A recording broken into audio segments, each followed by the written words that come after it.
A v ďalšej časti experimentu sa budeme rozprávať práve na túto tému s dermatologičkou pani profesorkou Máriou Šimaliakovou. Rozumné opaľovanie má na človeka povzbudivý efekt, zmenšuje náchylnosť na choroby, pomáha nám psychicky a zlepšuje stav kožných chorôb. Vymenúva profesorka Mária Šimaliaková.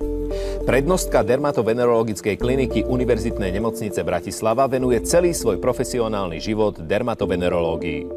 Je autorkou stoviek vedeckých a odborných publikácií a učebníc a prednáša na konferenciách doma aj v zahraničí. Publikuje v médiách a prispieva k informovaniu verejnosti o kožných chorobách.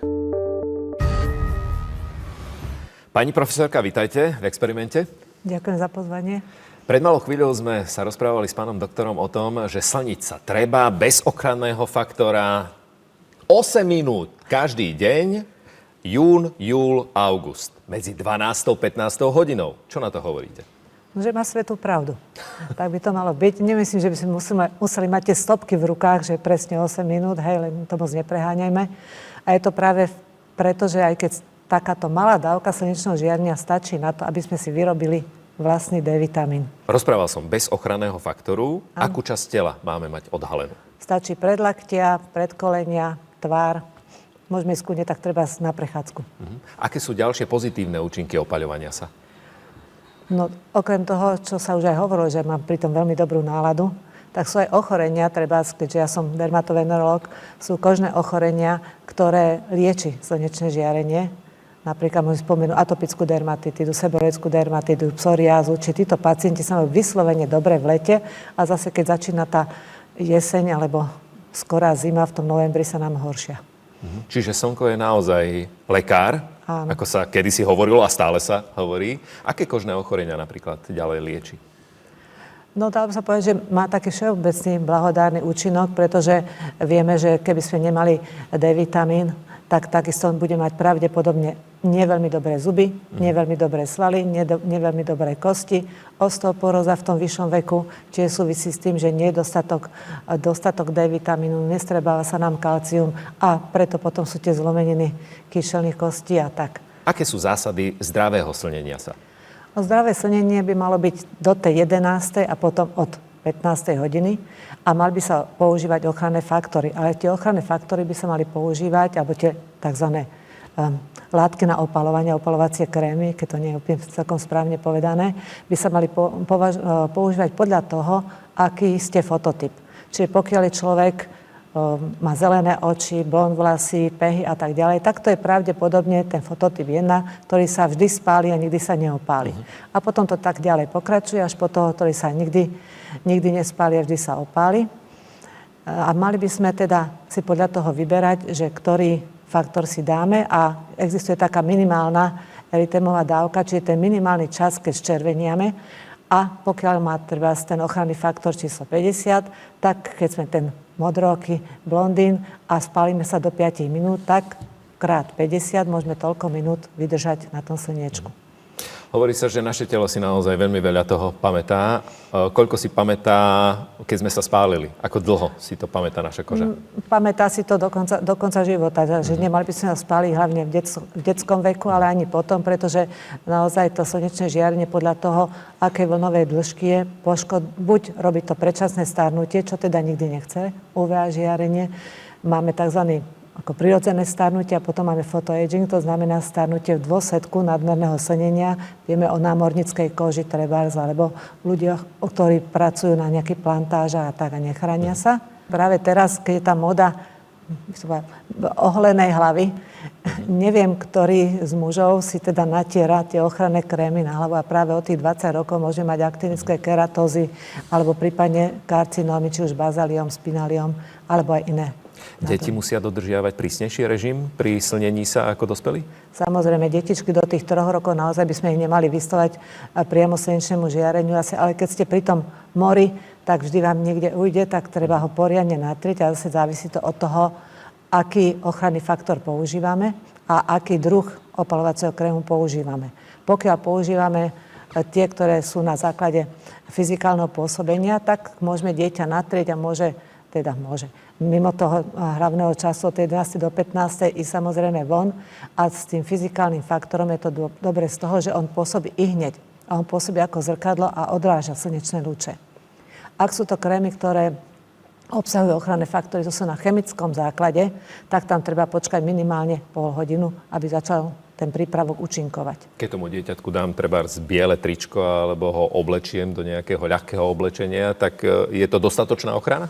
Áno, dostatočná, len treba si vedieť, že keď máme to dieťa a tam je v tom piesku a hlavičku má dole, tak netreba zabudnúť napríklad na krk. Lebo tam sa zväčša spáli. Ľudia dnes obavy pred chemickým zložením krémov často siahajú aj po rôznych prírodných extraktoch z mrkvy alebo z gaštanu alebo z rôznych iných rastlín. Pomáha to alebo nepomáha? No tak z tej mrkvy budú takí do žlta, aj keď ju zjedia, ale nemyslím si, že to je najvhodnejšie, preto veď tie firmy vyrobili prostriedky ochranné, ktoré sú naozaj skúšané aj na veľkom množstve ľudí, sú tam klinické skúšania, takže tie chránia naozaj zaručenie, tak ako je to tam napísané. Takže radšej do tej lekárne kúpiť si správny opalovací krém. Má strava, akú príjmame, vplyv na možnú tvorbu kožných útvarov, trebárs na melanóm? Nie, nemali by mať vôbec žiaden teda vplyv. Kožný melanóm môže vznikať buď z materského znamienka, čiže potom sa hovorí, že to materské znamienko zrazu vyzerá nejako ináč. Začne svrbieť, mení sa, hovorí sa o tzv. Škaredom káčatku. Alebo môže vzniknúť de novo na koži. A treba si práve pozerať sa na také miesta, ktoré si zväčša nepozeráme, treba na ploský nôh. Tam sa zväčša človek nepozerá, môže aj na tomto mieste byť. U mužov potom, keď to zoberieme štatisticky, skôr na chrbte a u žien skôr na dolných končatinách. Keď už rozprávame o tom melanóme, tak môžu sa slniť, keď sme spomínali tých 8 minút denne, aj ľudia, ktorí majú alebo mali melanóm? Myslím si, že ľudia, ktorí majú, to ani nie je celkom pravda, lebo keď vieme, že ho máme, tak ho rýchlo dáme preč. Hej.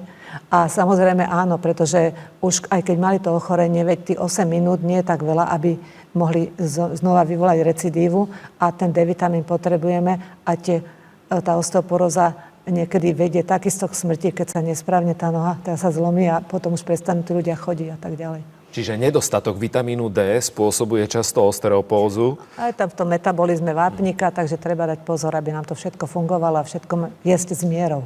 Ako veľmi sú solária škodlivé? Podľa toho, aké. My máme, teda samozrejme na klinike aj dermatovenerológovia používajú tzv. Solária, čiže žiariče, ktoré majú presne definované UVA žiarenie, UVB žiarenie, UVA1 žiarenie, čiže dĺžky a presne je tam stanovené, koľko toho žiarenia ten človek pri tom ochorení dostane. Ovšem, pokiaľ idete normálne do solária, tak tam sa postavíte, potlačíte si gombík a už ako dlho ste tam, to už je vaša súkromná vec. Viac menej.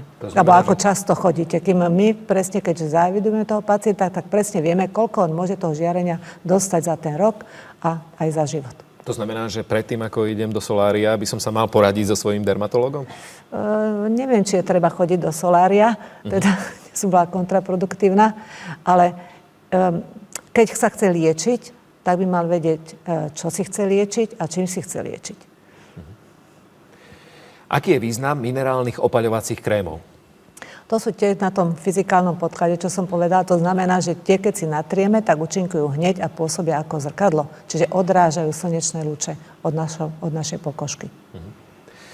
Čo samoopaľovacie krémy? Odporúčili by ste alebo nie? Áno, keď chce byť niekto veľmi pekne hnedý, tak ten samoopalovací krém absolútne kľudne používa. Isté je to oveľa lepšie, ako chodiť do solária. Má udržiavanie dôslednej skincare rutiny nejaký vplyv na vstrebávanie vitamínu D? Keby sme si dávali naozaj stále tie vysoké ochranné faktory, že vlastne sa stále chránime, tak samozrejme, že to vstrebávanie bude slabšie, pretože to slnečné žiarenie my vlastne odpudzujeme. Takže treba, ako ste povedali, tých 8 minút nám stačí a potom môžeme chodiť na tretí komplet.